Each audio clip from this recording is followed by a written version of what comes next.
Осы адамдарына келіп барлық уақытын қоқыс тастап кетті, тіпті жиналмаған. Менің көжем аяғым кесіп алды, енді жиналмайды. Аяғын кесіп алған ештеңе емес, менің кішкентай сүйкімді балам сүрініп қала жаздады. Я, жағдайымыз нашар, өмір сүру қиынға соқты. Алда қоқыстың бәрін жинай алмаймыз. Біз жинағанды сіледік, бәрі зая кетті. Келесі күні тағы да қоқыс тастайды. Мүмкін оларды қорқыту керек шығар. Маңайындағы қасқырлаушыларды шақырайын. Жоқ Басеке, одан кейін адамдар мылтықпен келуі мүмкін. Ондай жағдайда мүлде нашарлайды. Бізге бір шешімін табу керек. Бұлай өмір сүруге болмайды. Адамдар өз қателігін түсінетіндей бірдеңе жасау керек. Я, олардың ойларын әдетте жасайды. Әрине, орман құрылысы адамдар, жидек саңырау құлақтар және жаңғақтар мен өсімдіктерді жинай алмайды. Құстар да болмайды. Жай таза ауа жұтуды қиынға соғады. Мүмкін мен адамдарға барып, біздің орман лазнамасını түсіндіріп келемін. Сен барғанмен пайда жоқ. Адамдар жануарлар мен құстар тілін түсінбейді ғой. Иә, дегенмен рас бір ғажайып болып, айтқанымыздың бәрін түсінетін бір адам табылатын шығар.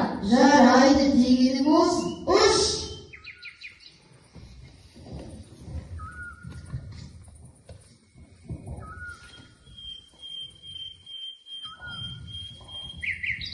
Ой, қараңдар, құс, бұл жапалақ қой.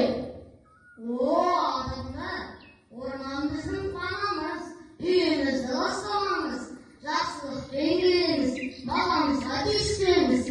Өзен, орман жайлаудың кереметін жоймаңыз, гүлдерді де жолмаңыз, орманға от жақпаңыз, орманды қадірлеңіз, оның көзін құртпаңыз.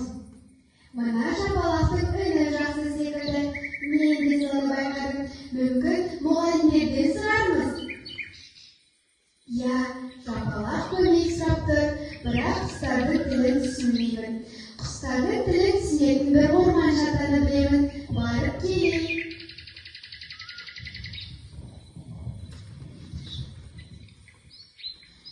Жапалақта шағымданып жатыр. Байғұсым ай.